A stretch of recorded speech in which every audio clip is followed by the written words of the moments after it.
Retour dans cette émission, l'autre journal, deuxième partie, nous allons parler de l'eau potable. Quelle eau nos populations boivent à l'intérieur du pays. Quand vous regardez certaines vidéos, certaines images, ce n'est pas beau à voir. Surtout, nous prenons le cas de Dapan aujourd'hui. Joël, quand nous allons à quelques kilomètres de Lomé, à Thiévier, les gens ne trouvent pas de l'eau à boire à Thiévier. À quoi cela est dû? Effectivement. Donc merci d'avoir commencé par Thiévier, parce que quand vous prenez... Non, c'est pas parce que je sais chez mes parents. Mais au-delà de Thiévier, sur le littoral minier même, sur le littoral minier, il y a un problème d'eau, excepté un peu l'autre pan du pays, Ouachi-Afanya, qui est un peu mieux desservi.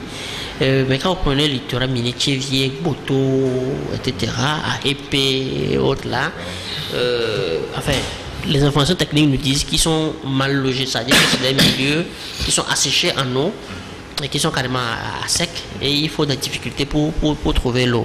Mais il se trouve que Thiévier, par exemple, est le chef-lieu de la région maritime. Thiévier est le chef-lieu de la région maritime, et pour avoir l'eau, on a demandé aux populations, vous avez toujours voté pour l'opposition. Hein? Enfin, tout sur cette bande-là. Vous avez toujours voté pour l'opposition, votez pour le pouvoir et vous aurez l'eau. Ils ont voté par 2 fois, en 2015 et en 2020. Le score, ils ont bien performé, ils ont voté plus, mais l'eau ne vient toujours pas. Mais est-ce qu'il y a une réelle volonté de leur donner, est-ce qu'il y a une réelle volonté de leur donner de l'eau? On ne voit pas, parce que le pouvoir a toujours fonctionné par l'ingratitude. L'ingratitude, la désinvolture, c'est-à-dire on prend les gens pour des cons. Alors, on dit que l'eau à Thiévier, enfin, l'accès à l'eau est environ à 10 km de la ville, mais c'est une eau ferrée. Mais les populations, puisque c'est aussi ça, on ne communique pas, on ne donne pas aux populations de vraies informations, on ne leur explique pas les réalités. Donc, il y a cette appréhension-là que le fer, ça détruit, donc les populations refoulent cette eau. Oh bon, le fer n'est pas si grave, on pourra toujours traiter cette eau-là.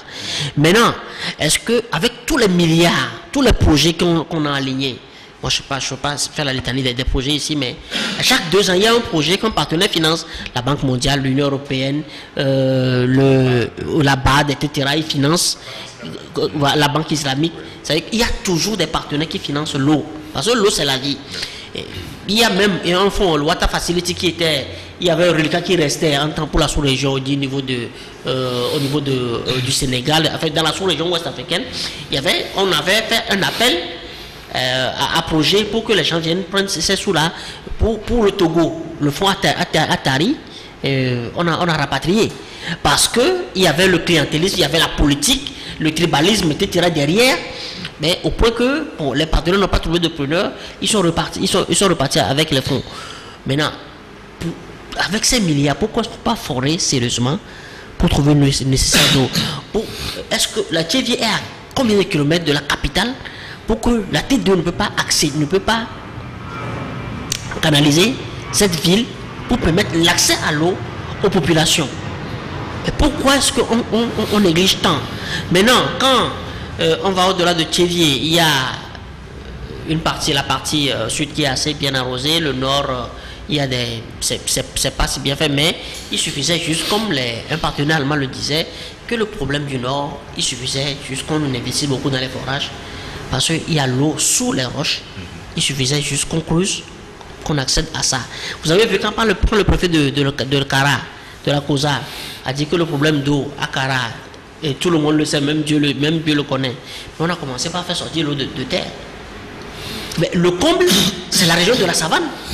Où vous voyez par exemple, depuis Feuilladément, depuis 2003, il s'est rendu compte que, bon, ils ont toujours, parce que la cartographie de la pauvreté montre toujours que c'est la région la plus pauvre jusqu'à ce jour. Donc, pour chasser la pauvreté, il faut d'abord donner accès à l'eau, parce que c'est des populations essentiellement agricoles. Ils sont une population rurale je crois, avec les chiffres de 2012, ils sont environ à 800 000 personnes, population rurale, ce qui fait banalement carrément le triple de ce que nous trouvons dans les autres régions. Mais cette localité s'est toujours vu attribuer le portefeuille de l'hydraulique villageoise de l'hydraulique villageoise et de l'eau. C'était l'autre ministre, Kanchati. Kanchati a longtemps piloté ce portefeuille. Les Damipi et Taïro en ont pris une partie dans leur portefeuille. Pardon? Oui, Nanja en a pris à longtemps géré ce portefeuille. Après, actuellement c'est Thiem qui est là. Avant Thiem, c'était Tchédé. Ils sont tous de la même région. Pourtant, le problème d'eau demeure, ça persiste. Mais il faut dire donc qu'il y a une mafia qui s'entretient là-bas. Il y a une mafia qui est animée parce que quand vous voyez aujourd'hui, ceux qui sont plus à la tête des entreprises de forage viennent presque de la même région. Ceux qui sont à la tête des entreprises de forage viennent de la même région ou soit de la région voisine. Comment ça se fait? Pourquoi c'est eux qui sont là? Et très souvent dans les appels d'offres, c'est eux qui prennent les marchés, mais on ne voit jamais l'eau couler à flot. Actuellement, par exemple, vous allez dans le Pendjal, qui est à quelques kilomètres de Dapan. Et c'est les images qu'on a eues là. Voilà, les images qu'on a eues là. Mais dans le Pendjal, les populations sont essentiellement agricoles. Parce qu'ils n'ont rien d'autre à faire. Ils sont essentiels, ils sont fortement productifs, mais ils n'ont pas d'eau. Ils sont obligés d'aller à la rivière, se servir à la même chose que les bêtes. Voilà. Ils sont obligés d'aller se servir à la même chose que les bêtes. Pourtant, cette localité a été élevée en préfecture, ça fait des années. Leurs enfants même ont été... Quand vous voyez dans le ministère, quand le ministre est de... Enfin... je ne sais, donnez-moi une localité ici, quand vous allez voir que les collaborateurs sont tous de la même région. Actuellement, on me dit qu'il y a des véhicules qui sont entreposés là, enfin, qui ont garé là-bas, des machines, etc. Mais l'eau est toujours sortie de sous terre. Mais pourquoi? Ça revient à la même question de savoir est-ce qu'il y a vraiment un capitaine à bord du bateau Togo? Est-ce qu'il y a vraiment quelqu'un qui demande des comptes? Est-ce qu'on audite chaque fois, quand chaque ministre passe, ne serait-ce qu'un an après, quel était ton objectif? Je n'ai pas parlé tantôt de l'objectif pour les agents de l'administration. Quel était ton objectif? Dame Daubert leur a fait signer quoi? C'est des feuilles de route, c'est ça? Chaque ministre a une feuille de route. Comme ça. A une feuille de route. Est-ce qu'aujourd'hui, à 6 mois, 7 mois, est-ce qu'on a évalué ne serait-ce qu'à mi-parcours ce qui a été fait? Je m'arrête là. Merci beaucoup, Joël. Et Ferdinand, oui, c'est toujours l'eau potable. La population peine à trouver cette eau, cette denrée rare. Oui, l'eau c'est la vie. L'eau c'est la vie, mais il faut investir beaucoup pour avoir l'eau. Dans le cadre de cette émission, on a cherché des informations auprès des spécialistes pour communiquer à nos lecteurs, à ceux qui nous suivent en direct sur cette page YouTube. Et on se rend compte que à la date du 31 décembre 2012, le taux de desserte en eau potable en milieu rural par préfecture, le taux national est de 47,99%. 47,99%, mais de façon décomposée. Par exemple, quand vous voyez les savanes, Oti, Sinkase, Tanjouare, Pendjal, Tone, bon, chaque préfecture a son pourcentage. Et donc, total au niveau des savanes, c'est 54,14%. La Kara, le taux de desserte en milieu rural, c'est 75%. La centrale, c'est 61,9%. Les plateaux, c'est 44,9%. Et puis, on a la région maritime qui est de 29,04%. C'est la région la plus basse, où le taux de desserte est le plus bas sur l'ensemble du territoire.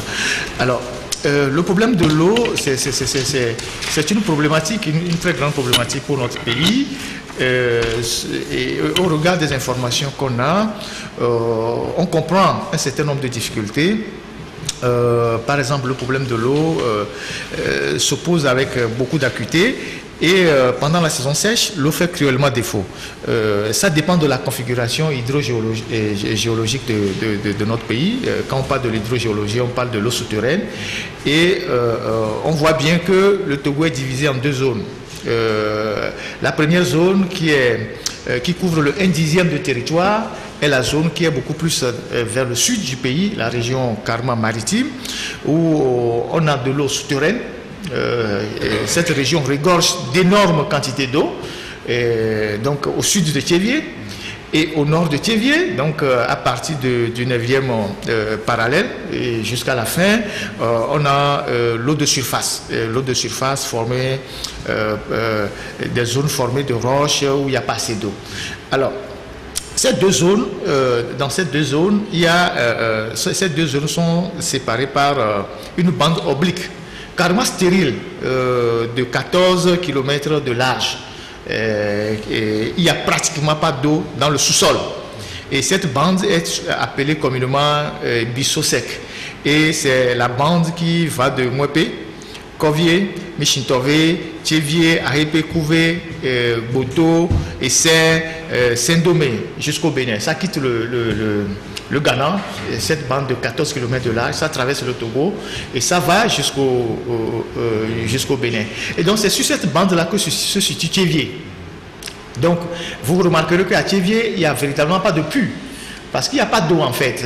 On peut forer n'importe comment, il n'y a pas d'eau dans le sous-sol. Il faut beaucoup plus revenir vers Davier pour avoir de l'eau et le projeter sur Thiévié. Et on remarque que les installations de la régie à Thiévié remontent aux années des indépendances et n'ont pas été entretenues. Et donc, les gens de Thiévié ont toutes les difficultés à avoir de l'eau.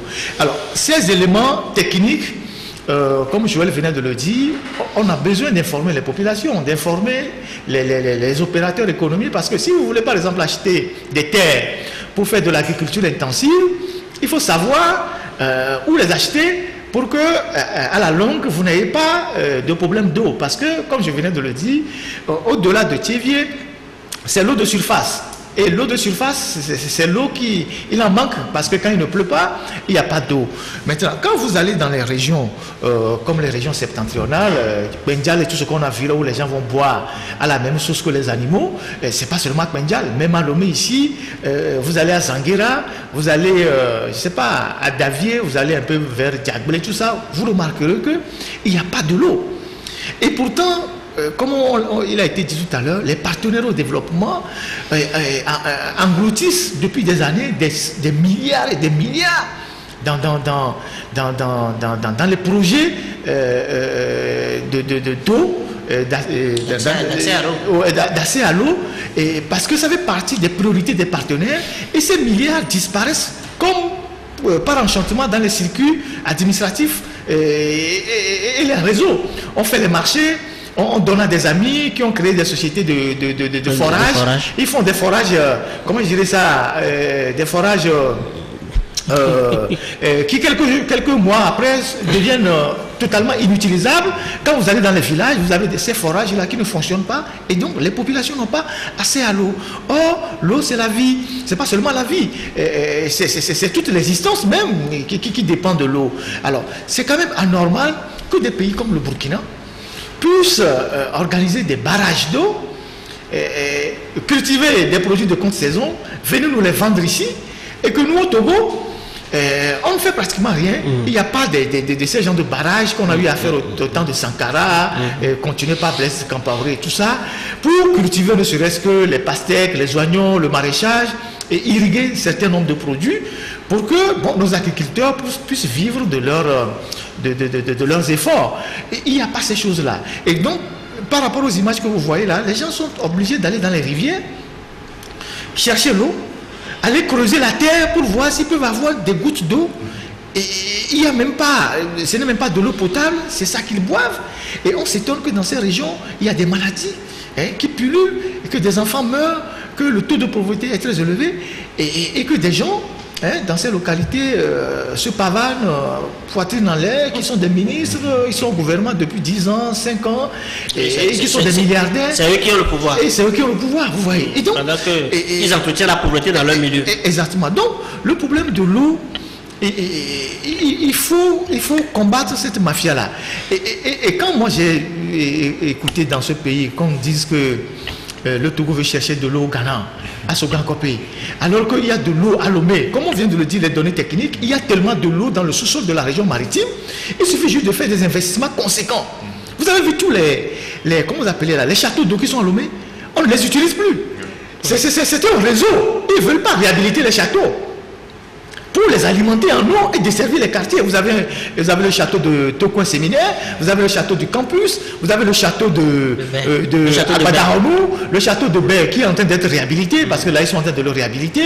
Vous avez plein de châteaux comme ça qui sont dans la ville. On ne veut pas les utiliser parce qu'il y a un autre réseau qui s'est formé autour de la mafia de l'eau qui a besoin de créer d'autres structures et donc d'autres dépenses en abandonnant les anciennes structures. Vous voyez. Et donc, si vous avez même les branchements de la T2, parfois il n'y a pas de l'eau qui sort dans les robinets. Dans les quartiers comme Bepota et tout, il n'y a pas de l'eau qui sort dans les robinets. Maintenant, quand vous allez dans la périphérie de la ville, tout le monde est au forage. Tout le monde est au forage avec toutes les conséquences que vous pouvez imaginer.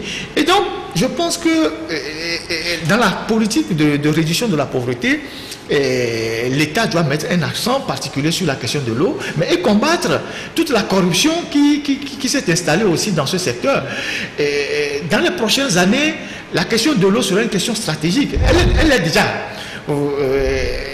il y a des guerres aujourd'hui qui sont provoquées par l'eau, par le contrôle de l'eau. Vous voyez ce qui se passe entre l'Éthiopie, le Soudan et l'Égypte actuellement. Les derniers articles qu'on a lus, parce que le président de l'Union africaine, Tshisekedi, est en train de faire une médiation qui ne réussit pas. Il y a un dernier article de Jeune Afrique qui a dit que l'Égypte se prépare à bombarder le barrage. L'Égypte pourrait bombarder le barrage que l'Éthiopie est en train de faire. Parce que on nous a enseigné depuis l'école que le Nil était l'Égypte dépendait. Voilà, l'Égypte. Voilà. Et donc, vous voyez, et donc ce sont les prochaines guerres qui se préparent, c'est autour de l'eau. La guerre israélo-palestinienne et même la guerre avec les pays comme l'Irak, tout ça. Il y a le contrôle de l'eau qu'on ne dit pas. On ne le dit pas suffisamment. Il y a le contrôle des eaux de l'Euphrate. Effectivement. Dont dépend certains pays dans la zone, y compris Israël. Et donc, dans notre pays, vous ne pouvez pas aller demander à un pays voisin de vous alimenter en eau. Vous savez ce qu'on appelle mettre une ville en état de siège? Quand on vous coupe l'eau, toute la population meurt. Oh, c'est clair. Vous n'avez plus les outils, vous n'avez plus la force pour mener le combat. Si demain un problème arrive entre le Togo et le Ghana, mais à partir du moment où vous puisez de l'eau au Ghana pour nourrir vos populations, il suffit que le Ghana ferme le robinet pour que vous soyez asphyxiés. C'est ça qu'on appelle mettre une ville en état de siège dans la stratégie de la guerre. Vous voyez, par exemple, vous avez une caserne qui n'a pas une autonomie en eau. Le jour où on coupe l'approvisionnement principal, on prend la caserne.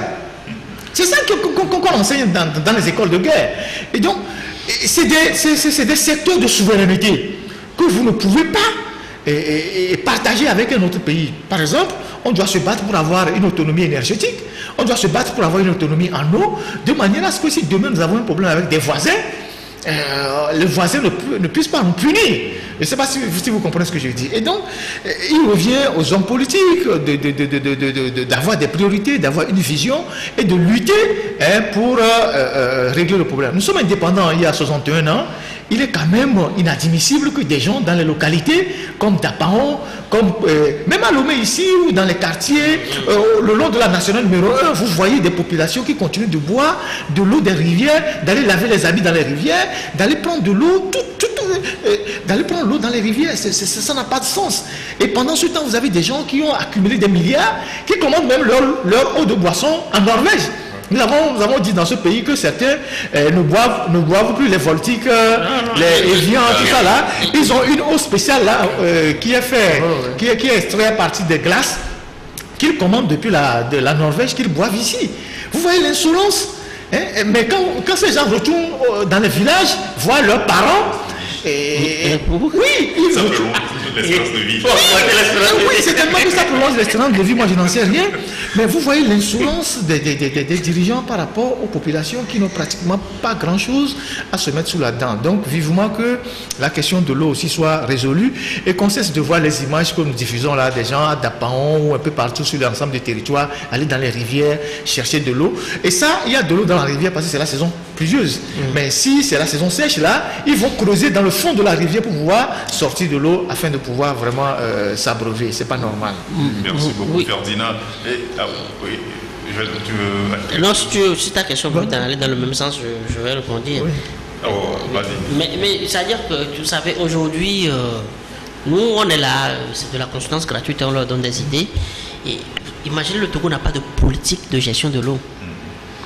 On n'a pas de politique de gestion de l'eau. Or, quand on parle de l'eau, c'est un enjeu, c'est vital. C'est fidèlement lié à l'environnement, aux aléas climatiques. Ouais.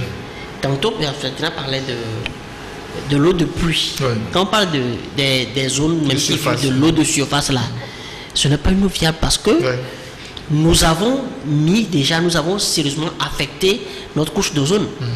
Nous avons sérieusement affecté notre couche d'ozone par quoi? En laissant les véhicules que les Blancs refusent d'utiliser là. On les laisse venir sur notre marché. Vous voyez le train, notre fameux train que nous avons. Un pollueur, un pollueur. C'est-à-dire, un train à 2 locomotives, quand la première locomotive pollue, l'autre vient renforcer. L'autre vient renforcer. Et cela au moins 2-3 fois dans la journée. Constamment. Nos véhicules que nous utilisons, les véhicules diesel que les Blancs ne veulent plus utiliser, nous on envoie ça, on voit ça gratuit.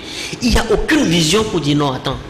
C'est tout dernièrement qu'ils ont commencé par limiter l'âge des véhicules. Ils encouragent quand le véhicule est moins âgé, etc. Mais on n'a pas suffisant. Parce que c'est eux-mêmes qui détiennent aussi les parcs. Voilà. Vous voyez, les Libanais sont devant, mais c'est nos barons qui sont derrière. Mais pas seulement les parcs. Ils ont créé suffisamment de taxes sur les véhicules qui rentrent. Le fameux Antazer. Ils prenaient 5 000 francs sur chaque véhicule. Aujourd'hui, ils prennent 25 000 francs par véhicule qui sort au port. Et les gens qui sont dans Antazer, ils sont la présidence. La base du réseau, c'est la présidence. C'est la présidence. C'est depuis la présidence que c'est des milliards de chiffres d'affaires qu'ils font par an, les gens d'Antazer. Et ces chiffres, et ces sous-là, ça va où? Personne ne sait. Vous savez, les fonds d'Interpol, pendant longtemps, Interpol prenait, je crois, 8 000 francs sur chaque véhicule qui sort. Je ne sais pas combien ils prennent maintenant. C'était à la conférence, c'était à une conférence des polices d'Accra qu'on a décidé qu'on puisse lever des ressources internes pour traquer, parce qu'il y a des véhicules volés et tout ça. C'est devenu une manne financière énorme, terrible, et qui a même provoqué des problèmes entre Agadazi et le ministre. Non, le ministre.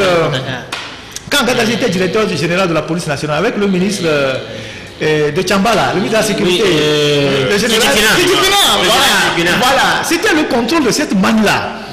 Parce que, mine de rien, au bout d'un an, ils peuvent se retrouver à 400 milliards. Et cet argent, normalement, doit servir les services locaux d'Interpol, le service local d'Interpol, mais ça peut aussi servir à construire des commissariats, à construire un commissariat central, à doter les commissariats de matériel. Mais la gestion qui est faite de cet argent, personne ne sait. C'est beaucoup d'argent. Donc, il y a d'autres taxes qu'on a greffées sur les véhicules et que pour toutes ces raisons, ils n'ont pas intérêt à interdire l'importation.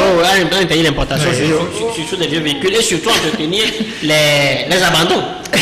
Ça, c'est un autre réseau. Les abandons, ça aussi, c'est un autre réseau. Donc, tout cela, on affecte. Ça veut dire que les pluies sont devenues rares. Et quand la pluie est rare, ça veut dire que l'agriculture en pâtit. Et à défaut d'avoir la pluie du ciel, vous ferez pour avoir excusez-moi, à défaut d'avoir l'eau du ciel, l'eau des nuages, vous ferez pour avoir l'eau du sous-sol. Or, vous ne gérez même pas sur le peu que le ciel vous donne. Et c'est ce que Compaoré a fait depuis. Et, excuse-moi, Sankara a fait et qui est entretenu par Compaoré. Vous savez, par exemple, en Libye, la Libye, avant que Kadhafi ne vienne, un vaste désert. Sirte, chez lui. C'était un vaste désert. Mais Kadhafi, il démarre chaque fois voyager, aller voir Kadhafi, il dit non, la politique de gestion de l'eau, il crée des forêts, etc. Il va venir le faire ici. Mais il met ceux qui sont le plus affectés par le problème d'eau à la tête des ministères. On vient de la citer, les Kanchati, les Nanja, actuellement c'est Tiem, c'est les Tchédé, etc. Mais on n'arrive toujours pas à trouver. Et ce sont les frères qui sont les entreprises de forage. Les entreprises de forage. Mais on n'arrive toujours pas à trouver l'eau, à régler le problème d'eau.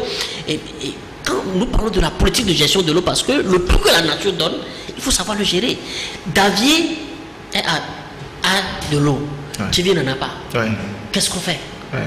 Akepe a de l'eau. Mwepe n'en a pas. Parce qu'ils sont sur la bande. Akepe, Mwepe, il n'y a même plus de différence. Le lycée, vous avez le lycée de Akepe, Mwepe. Et qu'est-ce qu'on fait? On peut chercher l'eau ici et le projeter là. Et quand on parle d'Akepe, c'est Kovier. Ouais. Kovier est carrément asséché. Oui. On ne fait rien. Oui. Mais le peu qu'on a, comment on le gère, comment on le canalise. Rien que la canalisation. Je me rappelle le ministre Faré qui dit enfin, il était ministre, non, il a dit. Il était ministre après DG de la tête de. Voilà. DG de la tête de. Ils ont toujours. Ils sont dans la mafia de l'eau. C'est toujours les mêmes. C'est toujours les mêmes. C'est toujours les mêmes. Mais quand ils sont sortis du circuit, ils ont créé des cabinets privés. Il faut les consultations. Des cabinets privés, ça, ils passent par l'international. Ils refont des cabinets privés.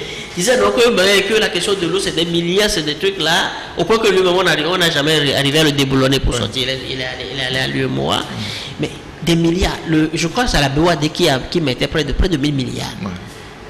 En 2002-2003, à la disposition du Togo. C'est passé où? Personne. On a vu que dalle.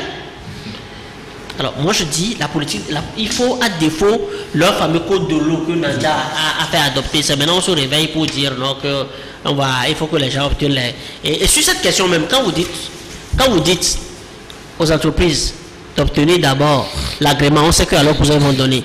Ils ont obtenu d'abord l'agrément du ministère avant de procéder au forage.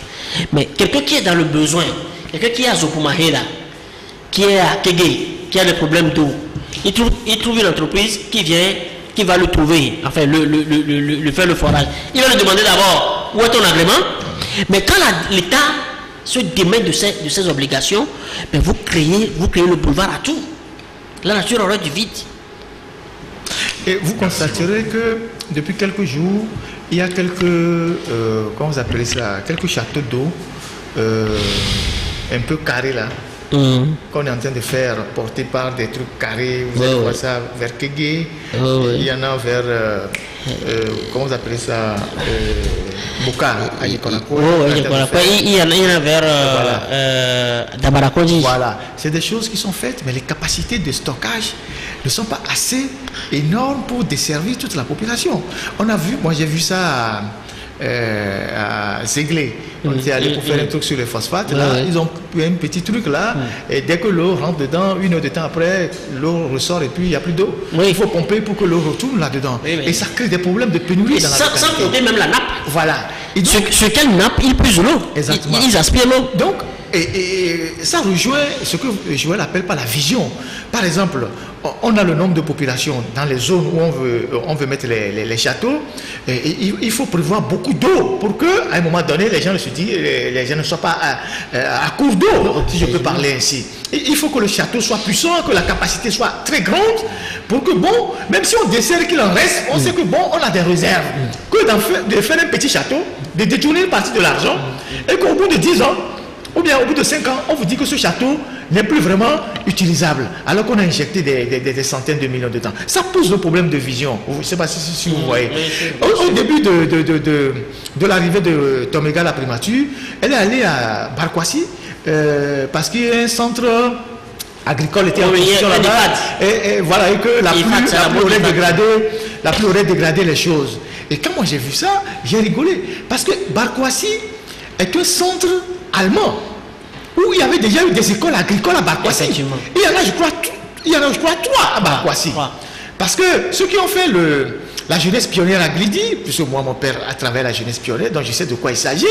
Et donc, ils en ont fait, je crois, avec Kambolé, ils en ont fait à Barkwasi. Donc, Barkwasi avait un grand centre créé par les Allemands qui est dans le versant de la rivière. Et il aurait fallu juste réhabiliter ce centre-là, puisqu'il y a tous les équipements. Ce centre-là pour redonner une autre vie à cette école abandonnée par les Allemands. Comme ça ne les arrange pas, ils ont décidé de créer une autre structure carrément à côté de l'ancienne. Et ils ont pris le mauvais côté. C'est pour ça que quand il a plu, la pluie a créé des dégâts.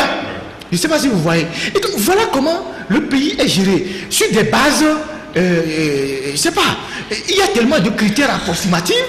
Vous nous trouvez là-dedans des critères politiques, régionalistes, tribalistes, et des trucs de corruption. Il faut parler des critères orgueilleux. Oui, des trucs de corruption. Des critères orgueilleux et inhumains. On implante des projets qui ne sont pas viables, mais qui engloutissent beaucoup d'argent. Et on remarque que nous sommes en train de tourner en rond depuis des années. On n'avance pas, on recule. C'est la gouvernance de Sisyphe. Oui, c'est la gouvernance de Sisyphe. On recule. La gouvernance de Sisyphe. Quand par exemple vous prenez le site sur lequel la jeunesse pionnière s'était installée à Enfoin, à Glidi, pourquoi ne pas le réhabiliter? On met en lieu place le lycée technique. Comme s'il n'y a pas d'espace où on peut installer le lycée technique et installer ce fameux IFAD là réhabiliter ce centre pionnier pour que les élèves qui viennent du lycée, quitter le lycée pour venir faire les expériences, qu'ils mettent en pratique ce qu'ils ont appris. Mais bon, comme ça n'arrange pas, ça va avantager les lacs, etc. On met en lieu place le lycée technique et il n'y a rien, on a annulé carrément la fameuse jeunesse pionnière parce qu'on ne pouvait pas lever encore des fonds pour créer une IFAD à côté. Par quoi si on a préféré carrément laisser ce que les Allemands ont fait pour aller prendre le mauvais côté. Et pendant qu'on y parle, à Camboli, les gens vivent de quoi? Les gens, ça dit que c'est de ça. Ils sont essentiellement agricoles. Mais vous voyez, à Camboli et Tchamba aujourd'hui, les gens sont obligés de faire le commerce du pétrole, du boudin, parce qu'il n'y a plus autre chose. Parce qu'il n'y a plus autre chose. L'agriculture, on l'a carrément annihilée. On l'a carrément tué. C'est-à-dire qu'il n'y a pas de politique qui les encourage, les incite à aller. C'est comme je vois une jeune dame lors d'un forum sur l'agriculture la dernière fois. Elle est de la Zambie. Elle dit, mais quand vous voulez illustrer l'agriculture, pas les vieux, le déclic dans la tête du jeune, c'est que bon, c'est au soir de ma vie que j'allais faire l'agriculture. Or, l'agriculture aujourd'hui, c'est un secteur qui enrichit tellement. Vous allez aux États-Unis, les entrepreneurs agricoles, mais l'État le tient. D'abord, quand vous allez aujourd'hui sur le marché de la bourse, quand on veut donner les informations dans le domaine agricole, mais tout le monde reste en haleine. Partout. Tout le monde reste en haleine. Même au Ghana, partout. Dans cette émission, je ne sais pas si j'étais avec toi, on a rappelé beaucoup de choses. Aujourd'hui, nous sommes alimentés par les pays voisins qui ont préservé beaucoup de choses. En oignon, en pastèque. Vous savez que la pastèque, ces derniers temps, à Lomé, se vend 1000 francs l'unité. Oui, bien sûr. Les bananes se vendent 100 francs l'unité. Et vous savez, les noix de coco que tout le monde raffole à Lomé, ça vient du Ghana. Les gens ne le savent pas. Les Ghanéens ont préservé tout leur cocoterie pendant que les Togolais en ont détruit pour eux. Les Togolais ont détruit toute la... Mais on veut raser le reste au nom du projet du littoral. Oui, c'est ça. Du projet du littoral. Vous voyez tout ça. Et donc, même les oranges viennent du Bénin. Et le Bénin de Talon. Les oranges et les ananas. Viennent du Bénin. Le Bénin de Talon. Voilà. Et même nous allons faire... Et même nos frères qui sont dans la région du Nord vont au Bénin faire le scanner et faire à Tangueta et à Dougou. Mais nous, on les insulte. On dit, bon, voilà. Et donc, quand vous faites le diagnostic, vous voyez que on est là. Qu'est-ce qu'on produit réellement? On vous dit que la filière cacao a produit ceci, mais vous savez qu'aujourd'hui, les gens font de la contrebande du cacao jusqu'au Sénégal. Parce que les Sénégalais ont créé des chocolateries où aujourd'hui, les gens prennent du cacao au Togo, ils prennent la route, ils vont jusqu'au Sénégal. Et donc, on ne sait pas si le pays là même est maîtrisable. C'est peut-être le pays est maîtrisé juste pour les raisons de sécurité, mais pour le reste, non, c'est un no-man's-land. Même pour les raisons de sécurité, parce que c'est une minorité, sinon on n'allait pas trimballer autant de cartouches pour que les calibres qui arrêtent, l'autre bague, on nous dit que c'est venu du Ghana. C'est toujours le voisin de l'Ouest. Le voisin de l'Ouest. Donc, vous voyez, on a tellement de problèmes et il faut véritablement avoir dans ce pays un fil conducteur, une vision, un homme avec une vision, une autorité pour remettre les pays sur les rails. Moi, j'ai été à Mouepé la dernière fois, j'ai vu que les vendeurs de Gakpogo, ils ont enlevé tous les rails. Et il n'y a plus de rails. Ils ont enlevé tout.